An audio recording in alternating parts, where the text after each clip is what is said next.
I'm rolling. Does anyone else have any problems they want to divulge onto the podcast? This is basically therapy. Yeah. I'm not in therapy at the moment. This of. is the closest thing I have to it. It is kind of, especially because I probably mention, I'm going to say 70% of my problems on the podcast. Like there's like the dark 30 that I don't bring up. You know what I mean? Right. Yeah, there's like the deep 30 that's either the group chat or is getting repressed, but like the rest of it 15 comes that up no on the one podcast. knows about. Yeah, the 15% that's settling into a tumor as we speak. Yeah. And folks, if that isn't selling you exclusive Patreon access, I don't know what is. Bonus episode, we hypnotized Josh to divulge his biggest secrets. You guys see Stir of Echoes? Josh's mind is so open right now. Hey, you know what? Jeffrey Dahmer hid corpses in his apartment. I too live in an apartment. Exactly. It's not impossible. Dream big. And a lot of parallels between you two now that I think about it. Yeah. All you need to do is grind a little bit. You know, you get your first corpse and the rest come pretty easy. That's true. Did I tell you that so when I was a kid, he'll probably listen to this podcast. When I was a kid, my dad had to go work in Wisconsin for a while, and he told me a story about how he like lived like around the block from like the Dahmer apartment building. I can't remember if it was just before or just after. It was. Oh God! It was like in the neighborhood. It was like in the neighborhood. It wasn't during. It was definitely like just before or just after. He was only in Wisconsin for a little while, so. The chili was fantastic in that neighborhood. I met this really nice guy. It's in my genetic memory, is what I'm saying. Hello and welcome to Swimfans. This is your most normalist podcast of the week. I'm your co-host. This is like if you put Francis York Morgan from Deadly Premonition in a movie. I'm Josh McKenzie. Oh, I'm Bruce Dern was always an old guy, I guess. It's fucking weird, man. He's always old. I'm Craig Neeson. I used to have podcast co-hosts. Now they just don't talk to me anymore. I'm Jennifer Hawking. This week on the show, we are talking 1990 James Foley film, After Dark, my sweet. Just do it.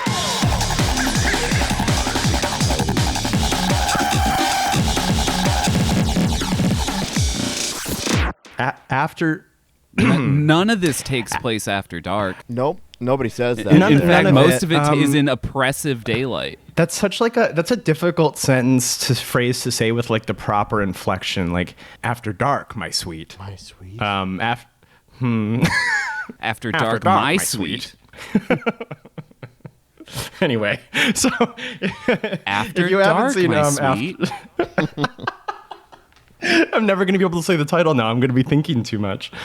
If you haven't seen this movie, this is about a former boxer, Kid Collins.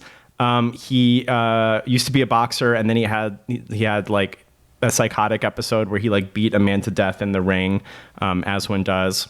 So he went to a series of like mental hospitals, and finally at the start of the movie he has broken out of one, and so he's kind of he's adrift. He's just wandering around. He goes to a bar where he meets a widow named Faye. And she has like this house, and she's like, hey, you can live in the trailer at the back of my property if you help me fix up my house, right? So Collins lives with her, and immediately he becomes fixated on her. The movie like says that she's equal parts like kind and cruel to him, depending on how much she's drinking or whatever. So she kind of like keeps him on like the emotional yo-yo. So he's living with her for a while. They have sort of like they have like a lot of like sexual tension between the two of them, and they've kissed a couple times, but I don't believe they've consummated anything. And finally, Faye just sort of like snaps at him, because what's happening is Faye and a friend of hers he goes by Uncle Bud. All right, so Faye and Uncle Bud have this plan to kidnap a child a local affluent family. So they're going to hold him for ransom to get a bunch of money from this. And in order to protect Collins, because he's sort of like the linchpin of Uncle Bud's plan, Faye tells Collins to leave, so he does. And so for a while, Collins is adrift again, and he goes to stay at this doctor's house, Dr. Goldman. You know, it's like okay or whatever, but he keeps thinking about Faye. He like loves her, or he lusts for her or something. He has a fixation on her. So against the doctor's advice, he goes back. Now that he's back, Uncle Bud, Faye, and Collins sort of put this plan into motion.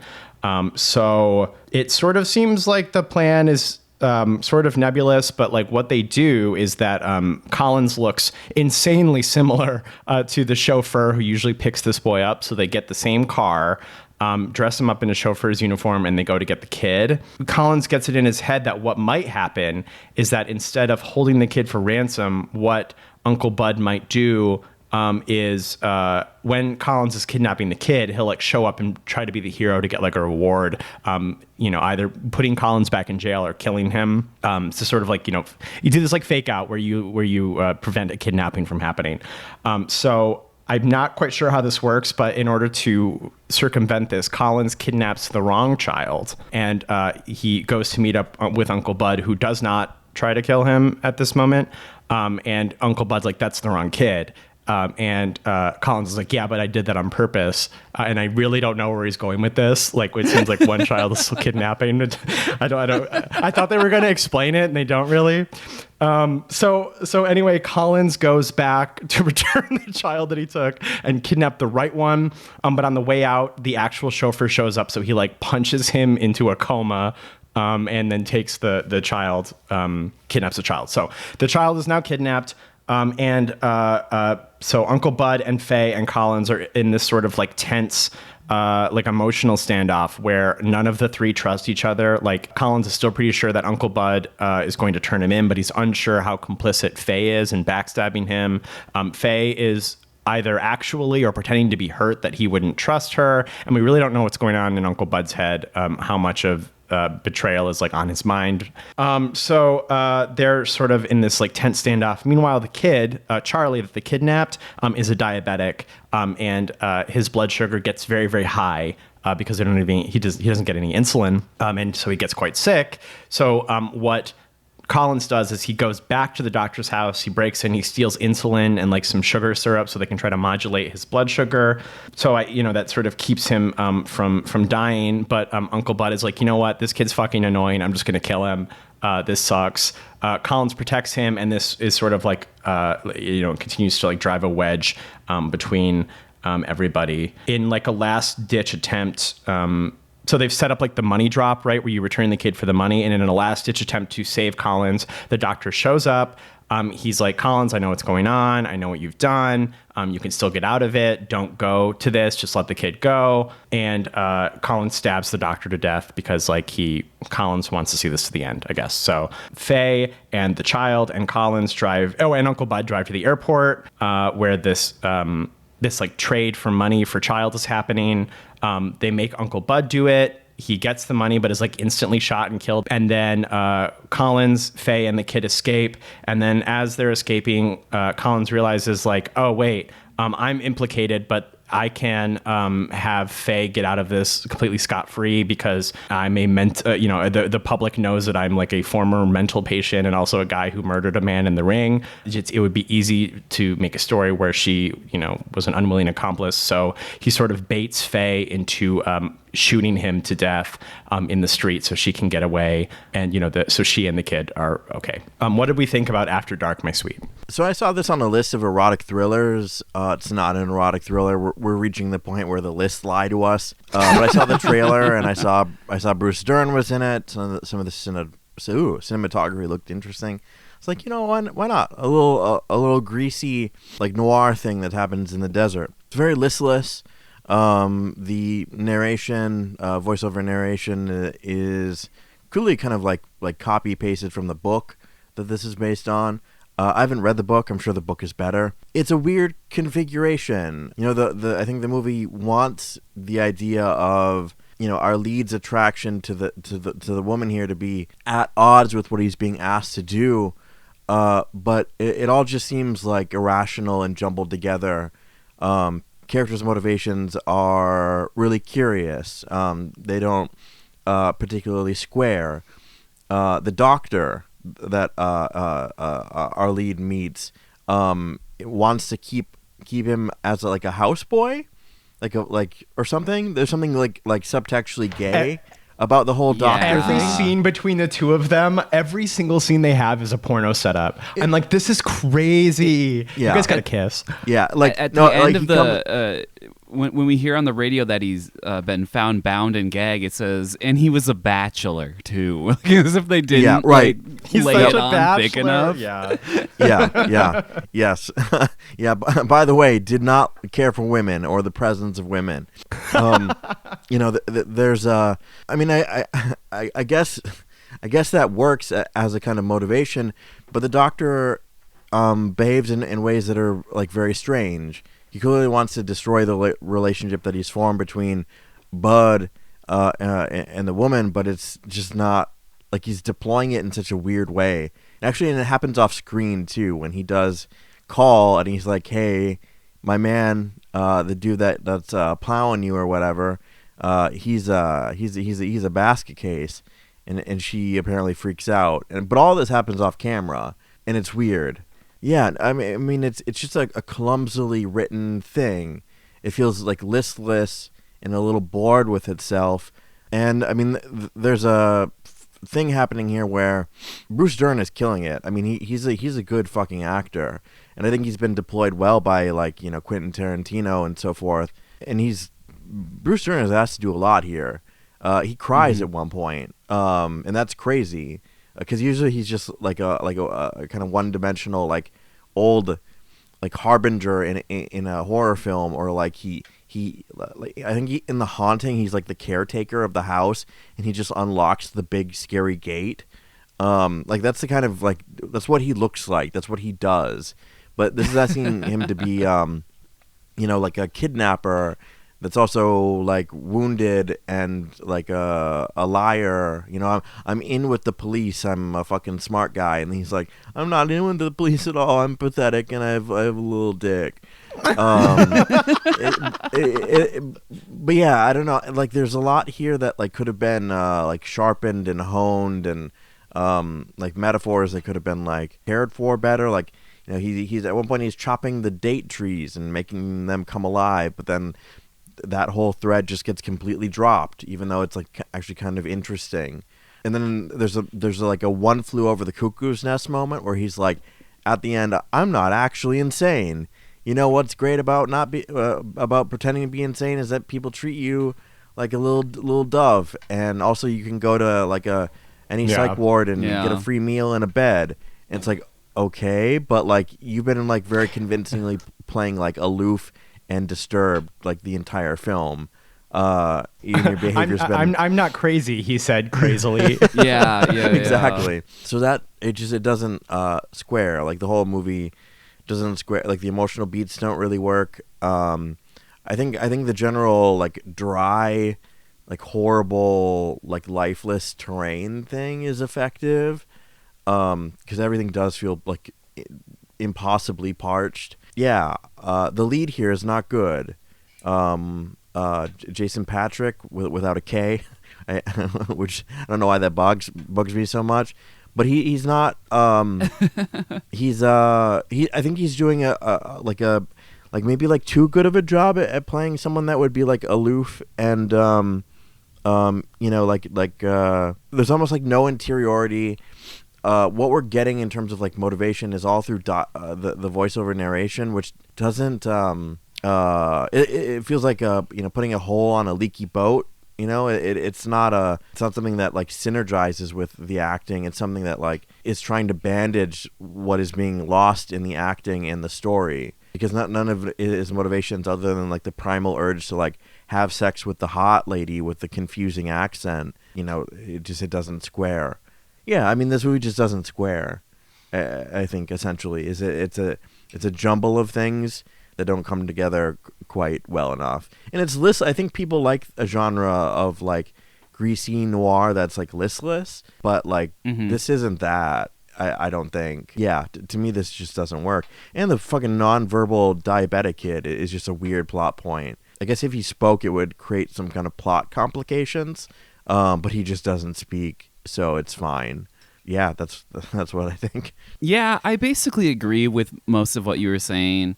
There is some stuff that I really like in here, but I don't think it really adds up to anything. Yeah, I don't think Jason Patric was really the right person for this role. He just doesn't really seem up to the task of playing like a fucked up weird guy with like depth who has to like carry an entire movie and like do voiceover narration. And like, I know he's supposed to be like this pathetic damaged man who's like drinking himself to death as he like roams like the deserts of like California or whatever. And he finds these other pathetic damaged people and like mindlessly follows along until it kills him. But I was really, every time I saw him, I was just thinking like he's doing like a Clint Howard impression. He's not charismatic enough in his performance to sell something like this. And I mean, he's good in like The Lost Boys or whatever, but like here he's just really just not up to the task. Kind of an unfair comparison, but I saw some parallels between this and like The Master, with how it like treats like a relationship between two fucked up men. Especially that scene where Bruce Dern admits that he's actually just every bit as pathetic as Jason Patric is. You mentioned that all the motivation felt like unclear and that like the plan here didn't really make any sense, but like I kind of saw that as intentional. I thought it did kind of a good job of making it seem like this like desperate bird brain doomed kidnapping perpetrated by like horrible unlikable fuck ups who just fuck up and then like find more ways to ruin everything. Like especially the scene where he picks up the wrong kid. And he's giving some sort of like inner monologue during that where he's like, I need an in. And then like he like another kid jumps into his car and he kind of is like, yeah, this is my in to looking normal is I'm going to pick up like the wrong kid or something. It like doesn't make any fucking sense. And then when they confront him about it later, it's like, you picked up the wrong kid. Like, what the fuck were you thinking? And he says, he actually, this is probably my favorite line Jason Patric has. And he's like, yeah, well, what if I picked up the wrong kid intentionally? What if I'm like so far ahead of you that like you can see that I didn't fuck up? I did that on purpose. And they're all, and they're both like, what the fuck are you talking about? Like, that is completely insane. They can't make like any sense out of it because it didn't make any sense to do that. He should have just been like, scram, kid, get the fuck out of my car. But I think that like while you have all these fuck ups who are just housing drinks on screen, like they're clearly drunk the whole time, which I thought like added a lot to like kind of the dirt bag fumes coming off of this movie. Like I thought that kind of like drinking at inopportune times, like as soon as you wake up while you're on the kidnapping job, like I thought that was successful in a way. I think we by the end of the movie we don't like Faye that much, and I think we're told like again and again that she's every bit as like backstabbing and duplicitous as Bruce Dern is. So when he does this, like, I see it as like a sacrifice he makes at the end. Like I see that final scene where he's like, I'm not crazy actually, as like him kind of like lying to himself and like him trying to set up some sort of like, you're going to kill me. We're going to make it look like a struggle. And I'm going to like trick you into killing me so you can get away free. I don't get much out of that because I don't like her because she is revealed to just be horrible. It's like some of it does feel intentional, like the we need to clean up these date trees and it never goes anywhere. Like that feels like there's a voiceover line that's just like, yeah, we never finished that. We went on to this bird brain thing instead. I kind of like that. It's messy and like stupid. I think there's something to that here. And I think it's my favorite part of this movie, but I don't think it lands properly, if that makes sense. My favorite part of the movie is that like there are moments. That sounds like I'm going to do a setup for a joke, but this is actually just my favorite part of the movie. My favorite part of the movie is like there's moments where Collins is like down bad supreme for Faye. And I think those are kind of effective, but that's like, I'll say generously 5 times in the movie, where there's like a sort of an interesting craving for another person because like he's mentally ill and violent and has no connections. So like he's fixated on this woman, and there's like he's interestingly horny in a way that I think is good. And then the whole rest of the movie is boring and sucks ass to me. It's like well, because, and I agree with a lot of what Jen is saying. Like, I think that, I think this movie uses its genre as a way to like hand wave a lot of this shit, because like there's a lot of like noir things that are happening that are like ostensibly genre trappings or things you like in movies that aren't boring and shitty. But like in this, they're like not used in ways that are compelling. Like, I mean, like, okay, so criminals who can't trust each other, who are going to pull off a crime, say less. I want to watch that movie. In this though, I don't care about any of them. None of them are like interesting people. Like, I mean, Bruce Dern is fine, but I don't think Uncle Bud is like a super fun character. I'm not very interested in him. I think that Faye is interesting in like her emotional yo-yoing, but like that's not the same thing as being interesting. Mm-hmm. There's just nothing for any of these characters to do. And I think this movie relies so hard on its like sort of neo-noir status where it's like, oh yeah, people can be sort of like blank and emotionless. Look at this sun-blasted landscape, and like some of the photography is nice. Isn't that nice? Look at this queer-coded doctor. Is this edgy yet? Are you feeling it? This kid is sick and they're gonna kill him. Isn't that enough? And it's just like, I just want you to make me feel something just once. Just once, I need you to do that for me. So yeah, I mean, I didn't have fun watching the plan unfold. I didn't have fun trying to figure out what exactly each of the characters' like respective deals are. There's like the moment where after and so they're doing like 4D chess with each other, which like, sure, that's fun. I love when characters do that. In this movie though, it's just like sloppy and tiresome. Like there's the scene where right after Collins and Faye have sex for the one time in the movie, and he wakes up and Faye comes in and she's like, I just got off the phone with Uncle Bud, we have to go meet him. And Collins is like, fucking kill yourself, actually, I know you're fucking lying, you're the fucking worst person. And I'm like, what is happening? Because I don't know like what we have to go see Uncle Bud is code for, because as far as I knew, we were waiting for ransom money. So I'm like, well, it sounds like they're going to get ransom money.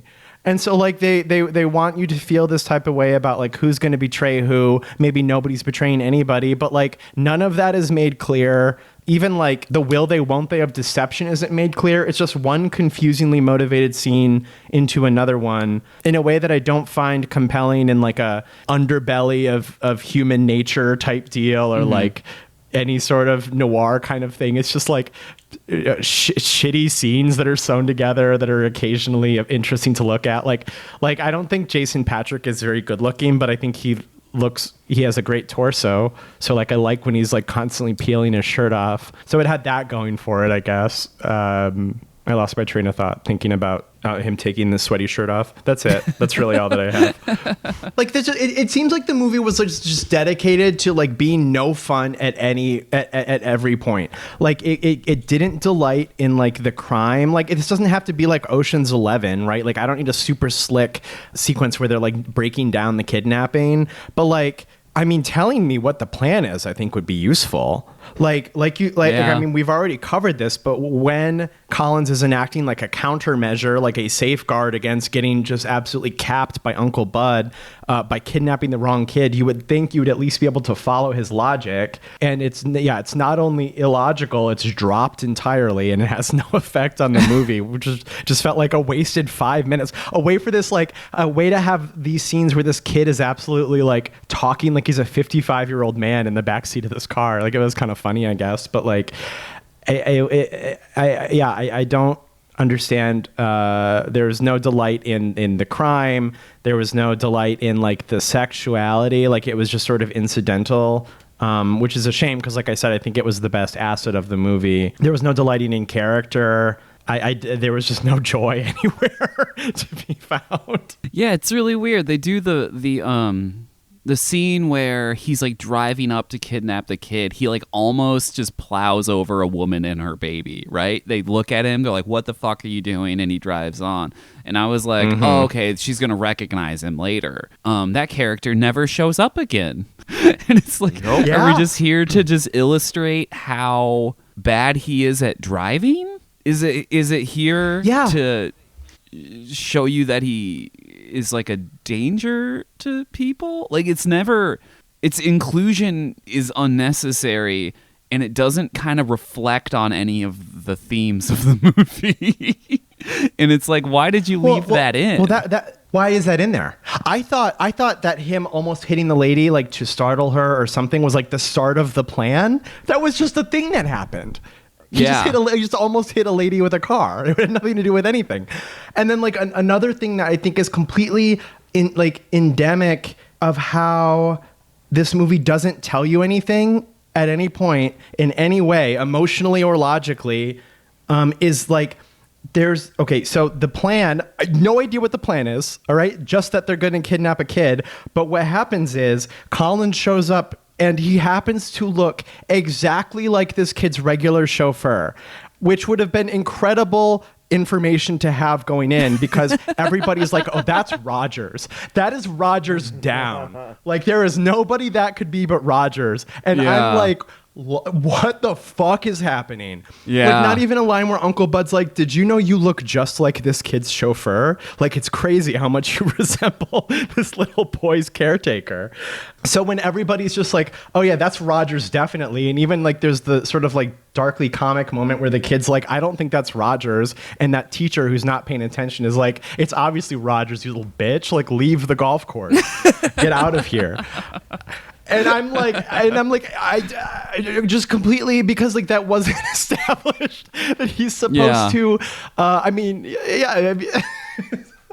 it makes sense hysterical. that like that would be part of the plan, that he looks like the driver. But yeah, that's not told to you until you like are already on the mission.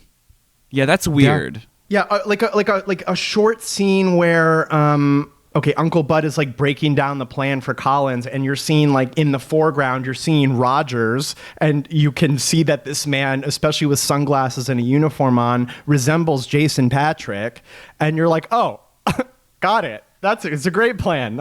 I can see how that would work if he gets there before the real chauffeur does. Absolutely. But as the movie plays, I'm just like, what is this? At what point does the plan begin? Only for the plan to already be more than halfway over by the time he kidnaps the wrong kid, which, by the way, I didn't know was the wrong kid. Yeah. I did know it was the wrong kid. Yeah. You see the correct kid, and he has like the newspaper clipping. And he's like looking over at him, and he thinks like, oh, I need an in or something. And that was my interpretation of it. My interpretation of that scene was that he needed to look more convincing to the school as the driver, and that's why when the kid jumps in his car and it's like, oh, go around the block or whatever, he kind of just goes, well, I need to get on this kid's good side, I guess, even though it's not the kid I'm here to pick up. So he just sort of does what the kid asks him to, which kind of doesn't make any sense. But like I think it's part of, they also mention that part doesn't really make any sense. Yeah. Correct me if I'm wrong though. Aren't both of the children little boys with blonde bowl cuts? Yeah. Yes. Yeah. Yeah. Which was the style at the similar time. looking kid. Yeah, that's true. As was the style of the time. But like, if have it be a girl. I don't know, if you don't want me to. If you don't want me to mix these kids up, because this kid has not shown up in the movie prior to the kidnapping scene. If you don't want me to mix these kids up, pick a different looking kid. There's so many ways to be a little boy. Yeah. And then the kid in the back says, mad, actually. He says like, oh, Charlie is sick and he's getting sicker and we can all tell. And then, which is great because later on it's like, oh, he has diabetes. Like he has a completely manageable condition, assuming that he's not ever kidnapped and removed from his insulin. Yeah. and false child implies that Charlie's being abused at home, which would explain why when he vomits, he's like, "Are you sure you're not mad at me?" And how, like, they form that weird relationship. He hugs him at one point. It's like the only time the kid talks, right? Yeah. And like that's not interrogated time he enough shows any either. agency. Like, yeah, I mean, we get the impression that like nobody wants the kid to die, although there's like the paranoid fantasy that absolutely the female supporting actress absolutely wants the kid to die, but like yeah, no, it's weird. It's weird. Like that idea of like recalcitrant, like being like kind of like not on board with kidnapping a kid and then kidnapping a kid and then like actually kind of caring for the kid, a la Forrest Whitaker in Panic Room, with, oh my God, with insulin, he gives Kristen Stewart the insulin shot. That's an even weird. But that idea of like, once again, we've used diabetes for just a completely useless purpose. Right. It's a ticking time bomb here. Yeah. And it's like, turn on the radio. I bet they say he has diabetes. And Bruce Dern is on the couch. They don't even get a chance to turn on the radio. Like, Bruce Dern is on the couch. He's like, yeah, it says right here in the paper he's got diabetes. And it's like, all right then, no urgency. Like, let's not all get all worried about the fact that the kid is dying in the fucking other room. Yeah, the kind of like blasé thing that even the lead kind of exhibits when clearly he cares for the child, but like the child is just like locked in a bedroom. Like it's implied, I guess, during sequences where they're having conversations in like the living room. It's just like, child is off screen. Is he locked in there? Like, is he bound? Is he having a good time, bad time? Like, it doesn't really establish these things other than it's like, yeah, kid's not in sight. So, and he went to the school Buster Bluth went to. Exactly. Seen and you can not always heard. tell a Milford man. Or not seen and not heard, rather. You can always tell. Yeah. I mean, the kid just, like, the first time he's abducted, the kid just kind of like waltzes out of the room that he's been put in and like walks to the porch and is like, "Hey, mister, I'm sick." And it's like, did you not lock the kid in? Or are we not, like, what are we doing with the kidnapping here? Like, this is to Jennifer's point, yeah, the movie is about 3 fucking people that are doing amateur hour, but it's also like, what are we doing with the kid? Do we like the kid? Because it actually seems like we're very ambivalent to the kid. They wrap him in a blanket like he's a fucking, like, he's a lamp that they just got from an antique store, and they just kind of like put him under the dashboard. Dude, it's just the fact that the like, amount of times this kid is fucking scooped. Like, they're just constantly just fucking scooping this kid and putting him places. It's like how you disable a cat by like grabbing them by the back neck scruff. Like they're pinching his nerves, so he just kind of like goes inert. So they can place him. They can like vacuum storage him so he takes up less space. It's weird. It's weird because no one really, outside of like the "it's okay to puke, kid," or like the time where he's like gotten muddy and we found like the most cartoonish sponge on the planet, just like a yellow rectangle, looks like fucking SpongeBob.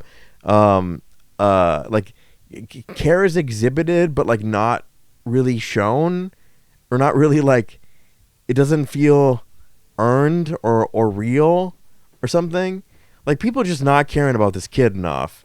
Like, and I mean that in like every sense of the word. Like, they're not caring about him and his well-being. They're not caring about him as an asset. They're not caring about him like at all. It's weird. It's really weird. It's just like all he is like a source of like interpersonal friction, because like, yeah, I don't know. Like he the fantasy that like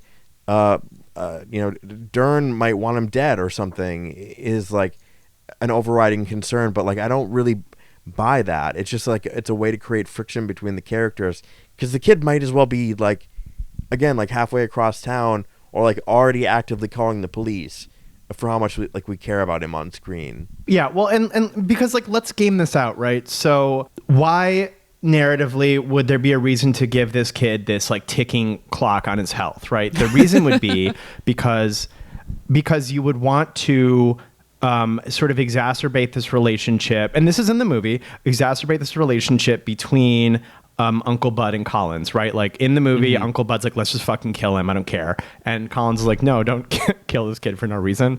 Don't do that. So great. Maybe this, drives their relationship apart further, even perhaps putting them at odds. Except for that doesn't happen at all.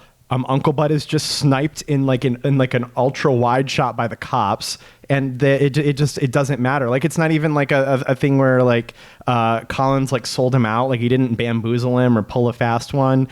He just kind of did what he was supposed to do, and then died almost off camera, leaving the kid to be bundled up like a Victorian child in the back of the car. I don't get it. I don't understand.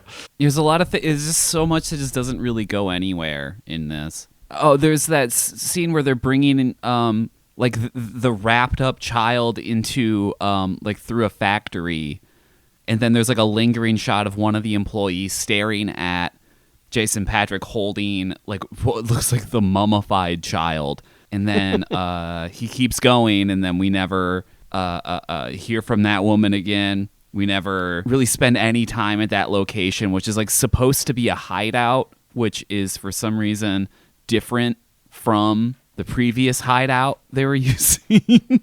I don't know. Insofar, I don't know why they went to there that. are dozens. I don't know why they went to a second location. It didn't really feel motivated to me. No, it's a great hideout insofar as there are dozens and dozens of witnesses to any crime you might do there. There's far more witnesses there. You go from 0 witnesses to dozens. It's great. It's fucking foolproof. Another like instance of this is like the bartender. Like the bartender in the beginning that also has it in for Bruce Dern, who Jason Patric saves him from getting like shanked by this bartender. Bartender shows up at the airport rendezvous of the money.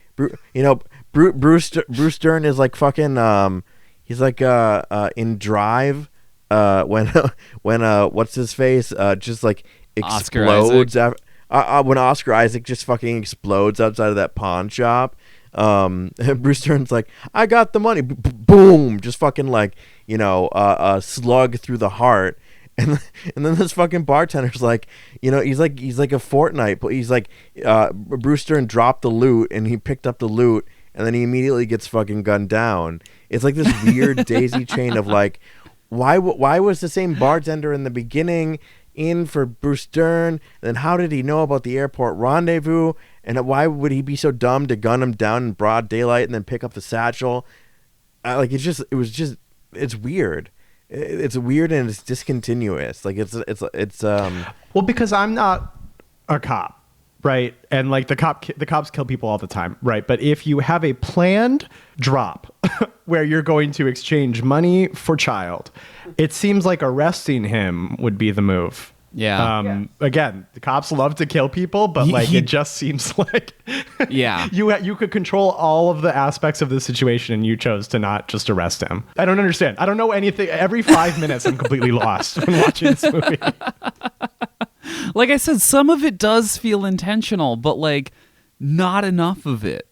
Not enough of it to really kind of like mean something in the movie. Not enough to be compelled by. Yeah. Yeah, I agree. I think there's moments that like work and there's like vibes that are effective and then just no connective tissue. I don't even see like interest in it. And I think a lot of that, because this is based on some like pulp novel from the 60s. maybe they had to like flesh. I mean, those books can be pretty short. So like maybe they had to like flesh things out or like extend them to fit a runtime. Maybe they're just like, oh, it's noir. It's okay if things don't really match up. If there's insane coincidences, that's fine. That's all part of the trapping. But usually you have either character or aesthetic interests in the movie besides. Like not everything makes sense in like Kiss Me Deadly or Night of the Hunter, but they're at least beautiful to look at. And so you're still getting a vibe. You're still getting a feeling. For this, it's there's no aesthetic drive. There's no narrative drive. I'm just completely lost. But Jason Patric does take his shirt off a lot. That is true. I did like the sex scene. I did too. I thought it was shot. It did in seem a like cool it way. did seem like he. I liked that he seemed to come instantly. I think that feels probably pretty true for a guy who hasn't gotten laid in a bajillion years. Yeah, I'm like, at first I was like, oh hell yeah, girl, you're gonna get that real just got out of the psych ward dick, and then in a kind of fanciful way, you know, like you're gonna get piped by a fucking crazy guy, and then he blows it in 3 seconds. I'm like, oh well, that's actually probably the reality. Like that's probably closer to closer to how that shit would play out in real life. Yeah. Sorry. Where's the director's? Sorry, you mind? Where's the director's cut where like it takes him forever to come? No, he just, like, leave that Where in. it goes on for 10 minutes. Yeah. Yeah. This was directed by a Swimfans like- all-star, actually. He directed really? Fear and the last two 50 Shades movies. Oh my god. Oh my god. What a fucking resume. Hell yeah, we love him. Yeah. He died last year. RIP. Rest in peace. Shit. Thank you for your work, James Foley. Yeah. Sorry, this is terrible timing for this. The 50 Shades movies that decline precipitously Yes, after yep, a sort yep. of shaky start. Yep. Oh no. The very same. Like I don't even really get Faye. Like I mean, it's compelling to have a character, especially because she's not the protagonist, and we're not privy to like her emotion, her like inner life. But like I don't get her. Like the movie tells you in voiceover that she's like I'm paraphrasing, but like equal parts cruel and loving, but like she's never cruel on screen, so that seems not true, except for like maybe she just doesn't fuck him when he wants her to, which I don't think is quite the same thing. And so when she goes on to like she seems to be genuinely hurt that Collins would like think that she would kill him, or at least, I mean, that's the best approximation you can have, is that she's hurt. That's sort of the biggest emotional range you get from her, and it doesn't mean anything. Like she's not like a person that the movie has like tried to get you to know, or like her like emotional ups and downs don't seem to have a narrative or aesthetic purpose. He's not even like buoyed by like her goodwill or her like lack of goodwill. It's just kind of all the same. I don't understand. Mm-hmm. Yeah, it's weird. You feel like she should be like the femme fatale or something of the movie, but it remains pretty unclear how much she knew about like maybe Bruce Dern's plan, because like he reaches into his pocket when he spots the wrong kid and he doesn't pull the gun out. Like she seems like maybe she was unaware of that plan, but like also because she is like kind of duplicitous later in the movie, that like maybe she did know about it. I don't think I understand what she was trying to do by like leaving the kid on the side of like that path. She was just like trying to like make him go away, even though he can't like move or anything. Like she didn't like go and kill him. She just sort of like went and left him under a tree or something. Like that was really confusing. I think it was just kind of like her trying to like desperately find a way out of her current situation, but like and like choosing the wrong thing to do. But like it didn't make any sense for her character to really do that. Yeah. No, like why would you die for this woman at the end of the movie? Yeah, and it's fucking confusing because they've had sex, and then because we're with Collins, we're waking up in the scene when he is, and she's like, oh my gosh, we have to go meet Uncle Bud. And he's like, you're such a fucking liar. I hate you. And she's like, oh, okay. Well, anyway, also the kid is gone. And I'm like, what? What does that mean? And then like they go look at the room and he's like, actually, I know exactly what you've done. Take me to him. And she's like, oh, you've seen right through my plot. And I'm like, what the fuck? Curses foiled again. What does any of this mean? Yeah, I have no idea what she's thinking. Yeah, I guess she's just trying to like end the plot by just like putting the kid somewhere where he might be found. I don't know. I don't get it. I don't get any of it. So she has like that kind of like, she like performs as if she's like flustered or like panicked. Then she kind of switches it off. But then like, it's that thing where like, I get it, but I just don't think it went anywhere with it. Yeah, it has no... it has no narrative or aesthetic function. I really don't understand. Like all of these storytelling choices seems like the most alienating and boringest way to have done any of these story beats. And I'm desperately trying to understand why. And I can't come up with an answer. Other than it seems like they had her, all the pieces. To show her as being every bit as incompetent and like driven by desperation as like Bruce Dern and Jason Patric. That's like my most charitable read of that scene is she's just as stupid as they are. She's no different from them. Sure. That's all I got for that. Yeah. Yeah, I mean, I don't know. I have nowhere else to go with that. Like, it just seems like at all opportunities, they're just like, yeah, I mean, this is noir. This is what happens. Not everything has to add up anywhere. And it's like, all right, I see that we're committed to this, so that's fine. But I think if you revisit the documents, you'll find that noir, even if it operates on like insane coincidence and happenstance, still has like some kind of internal logic, or like some sort of like greater, perhaps very cynical point about human nature and the world. And this movie has neither of those things, which just makes it confusing and unpleasant. Yeah, it really doesn't offer a viewer much, essentially. You know, like there's not a lot of meat here. It feels very picked over. And I mean, I've seen lots of films about like listlessness and whatever, and been fascinated by them. But this, again, it doesn't give the audience, like, again, much of anything. Yeah, there's like a couple cool shots. Yeah. I don't know. I don't know. And I think this comes down to just like a weakness on Jason Patric's part as well, of like, he just can't. He's just not good enough to hold this movie down. Yeah. I mean, it's critical. He's the whole movie rests on him and how he kind of presents to the camera.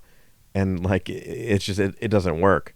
It really doesn't work. Even when he's like, you know, done a long day of like not clipping the hedges evenly at the doctor's house, taking his shirt, which would bug the shit out of me. I'm like, dude, you still have like a lot of work to do. Takes his shirt off, you know, cracks a beer, lies down on the bed while the doctor like comes in to like pat him on the thigh. Like, you know, like, even the gay stuff isn't particularly potent. It's just like it's kind of odd. It's kind of odd and off-putting. And that's it. That's just kind of it. He's not. Again, he doesn't have like the things like Joaquin Phoenix in The Master does.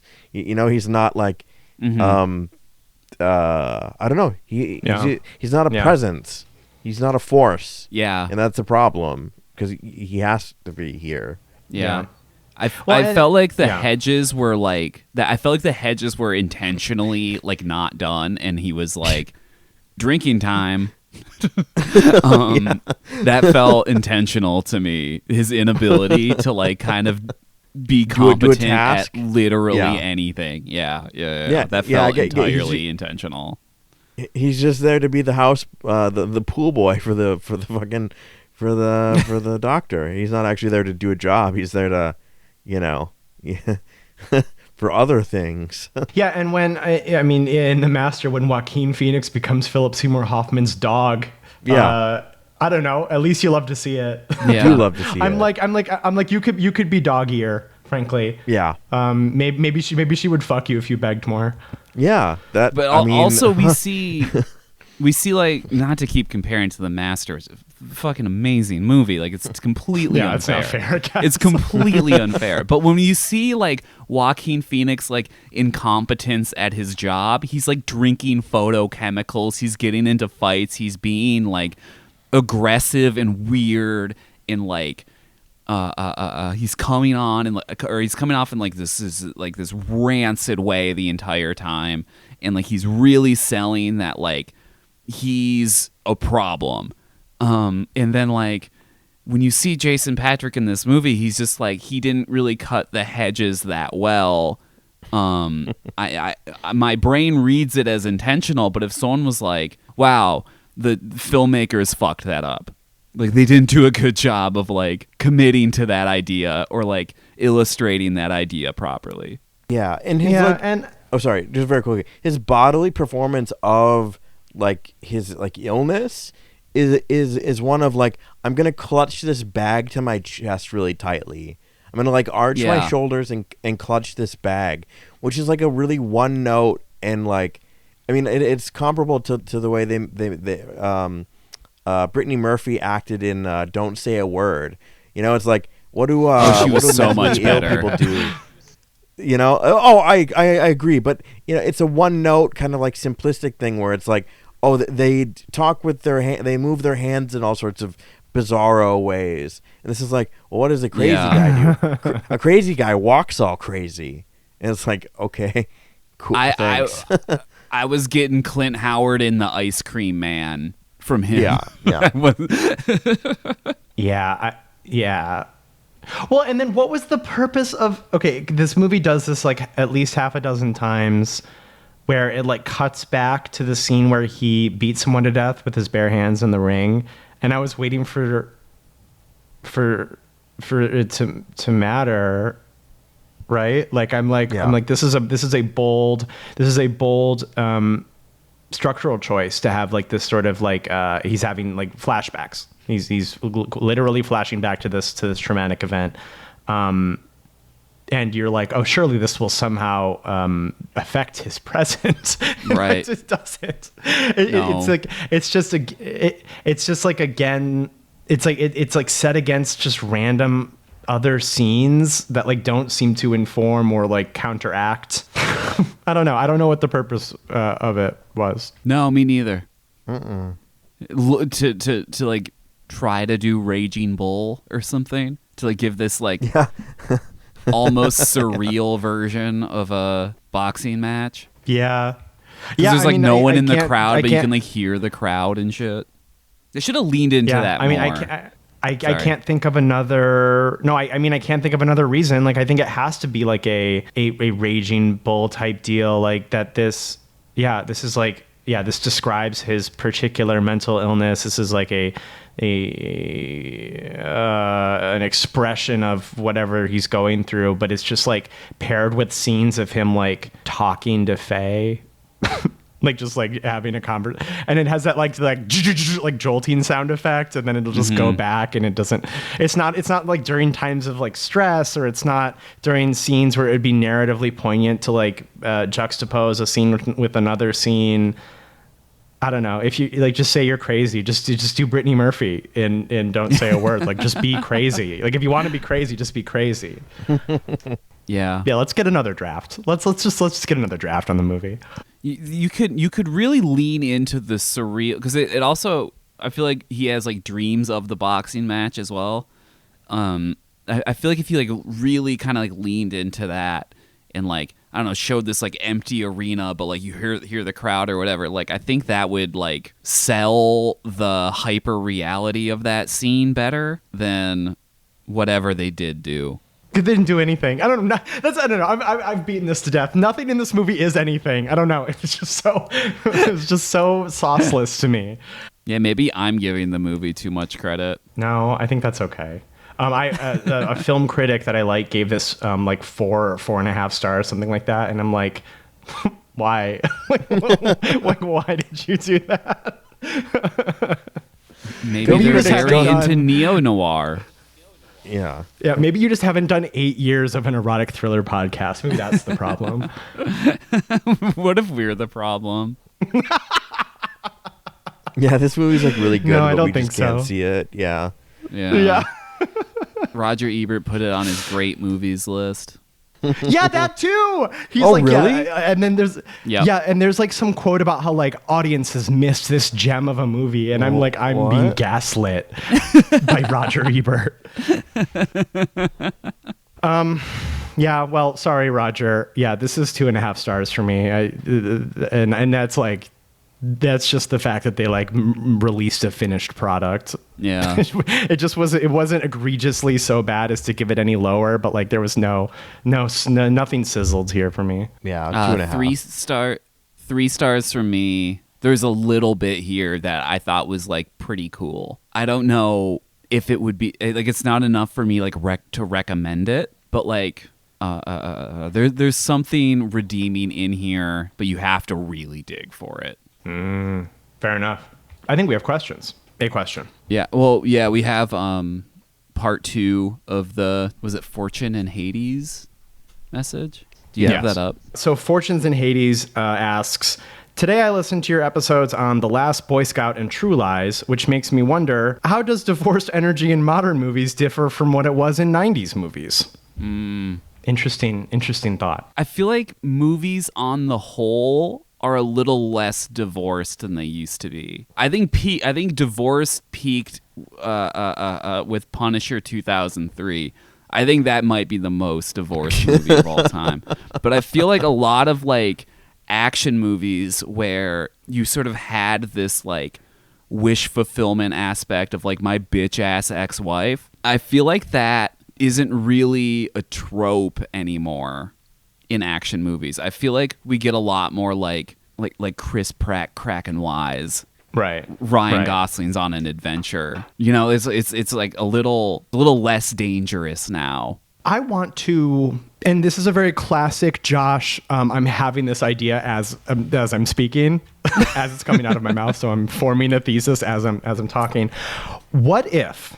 Okay, because sometime I'm going to say around 2003, they realized that actually women also get divorced. It's not just men who get divorced; women get divorced. I present it to you that the good for her genre is an extension of divorced energy, but the gender roles are reversed, and it's gone from this place of like sad and bitter to like, I guess, like angry and spiteful, which is, I mean, not that there weren't divorced movies that were angry and spiteful in the 90s, but like I would argue that there is a similar energy going on with the good for her kind of movie. That it is divorced energy for the 2020s. You're so right. You're so completely right. I'm going to say that I think that might be real. Amazing Amy was the test case for it, you know? Like that was that was the it opened the floodgates for good for her. And now it's your turn, baby. You know, you've come a long way. Gaslight, gatekeep, and girl boss your way to being divorced. It's your turn. Go to off, be girl. aggrieved. It's not your fault. Oh, interesting. Yeah, because like I would say the common thread between Fatal Attraction and Midsummer is that at the end, the audience is supposed to be like, I'm so glad that person that the main character was with fucking died. Yeah. Right. Yeah. That's what you're supposed to feel. And I don't like, I pick on Midsummer a lot on this show, but it's like just, like the most divorced movie in the last 10 years. It's like the most divorced movie I've seen. Yeah. I think I'm ready to soft launch this thesis that I just had today. Yeah, I like it. People are getting married later in life now as well too, so maybe you can't quite sell divorce as widely anymore. Yeah, or just not getting married. You know, maybe that's like not like it. You know, there's no there's no middle-aged men that are like you know. The American birth rate is down. Right. But they're not going to the movies. They're too busy. Again, they're buying the Cobra Tate skin on Fortnite. You know, like it's different. Yeah, they're just buying different products to express their grievance. You know, they're buying an X premium account. You know, so Grok can make them a girlfriend. You know, right. Yeah. Yeah. No, I mean, and I do think that's sort of like I think that's probably what's fueling the shift from divorce movie to good for her movie is that, people aren't really getting married anymore. So people are no longer trapped so much in like loveless marriages or like marriages where, your bitch wife leaves you for a guy who doesn't suck. Now it's just like, I don't know, a guy's vibes are wrong. So you burn him alive in a bear outfit. Yeah. And he that's gave you the ick. Now he deserves to die.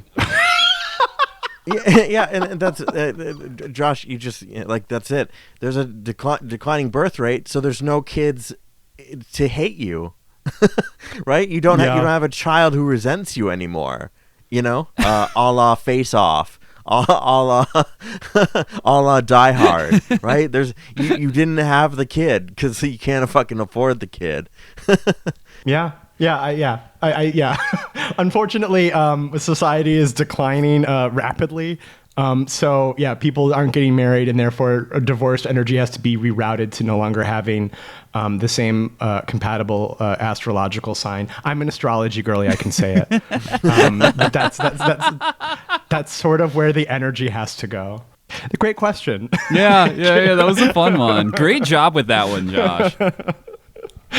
Thank you. I really had to make up for last week where I just straight up did not have an answer. By the way, do you have an answer? I thought about that earlier today. No, yeah. You all. said you would come back to that one.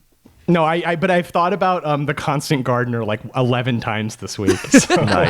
Nice. Yeah. Welcome to my prison. Don't ever see the movie. It'll ruin the phrase for you. It is a really good phrase. Yeah, thank you so much for writing in Fortunes in Hades. We appreciate it. If you want to ask a question to the show or send in like a recommendation or anything along those lines, you can do so. You can do that on our Instagram.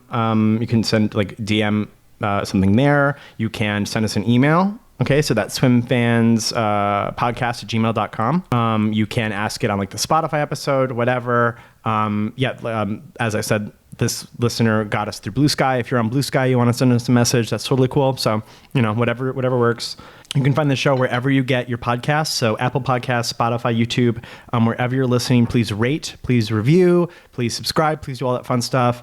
I still haven't gotten a comment on Apple Podcasts. Please say something nice. That's my emotional support that I need. Please and thank you.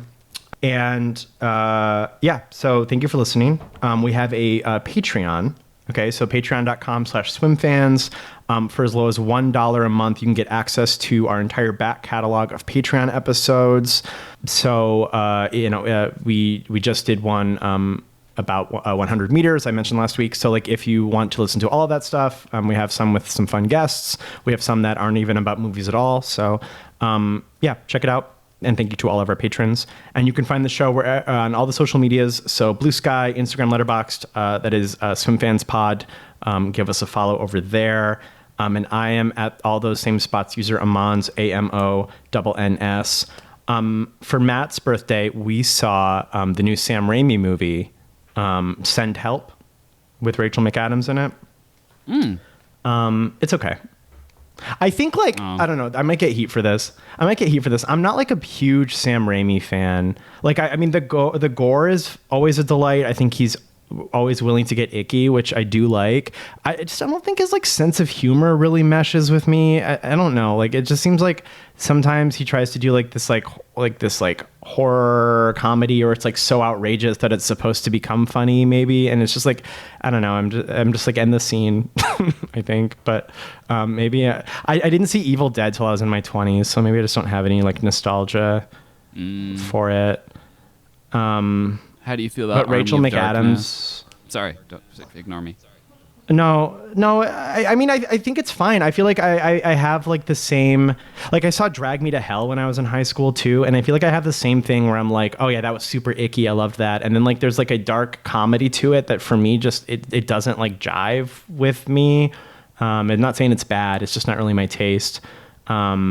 So yeah, I'm so like, I mean, good for him. If you're an Evil Dead girly, I love that for you. It's just not, it's not me. But Rachel McAdams is really good in the movie. The guy from Teen Wolf was the male lead, and they like spend a lot of the movie. Speaking of movies where it's about a guy taking his shirt off a bunch, he takes his shirt off a bunch, which was good. Michael There's some pretty J. gnarly Fox? scenes. No, sorry. Teen Wolf, the TV show, not the movie. Oh, I forgot that existed. Yeah, we were a little old for it. It was for kids Yeah. when we were like 20, I think. Yeah. I've never seen it. I just remember the Tumblr gift sets from Teen Wolf. Yeah, it's all right. If you like Sam Raimi, you'll probably have an okay time. Jen. You can follow me on Blue Sky, Diatron5.swimfanspod.com. I'm on Letterboxd Diatron. I didn't watch too much this week other than, like, I guess I watched Frankenstein, but I'm supposed to hold off on talking about that. I think I'm pro Frankenstein, though. Craig? You can find me at Frankenstein. Craig Neeson on. You can find me at Craig Neeson on Instagram and Letterboxd, CraigNeeson.com. I also saw Train Dreams, which is a Best Picture nominee, starring Joel Edgerton. I am not. I guess I'm under NDA. I can't really talk about it, but I will say this: people are saying like, "Wow, he's no Terrence Malick," and I have to say, yeah, the movie's no Terrence Malick. It's the first time I've ever defended Terrence Malick in my fucking life. I'm like, yeah, that dude knows how to shoot a tree. He knows how to shoot a tree that's blowing in the wind. Yes, he does.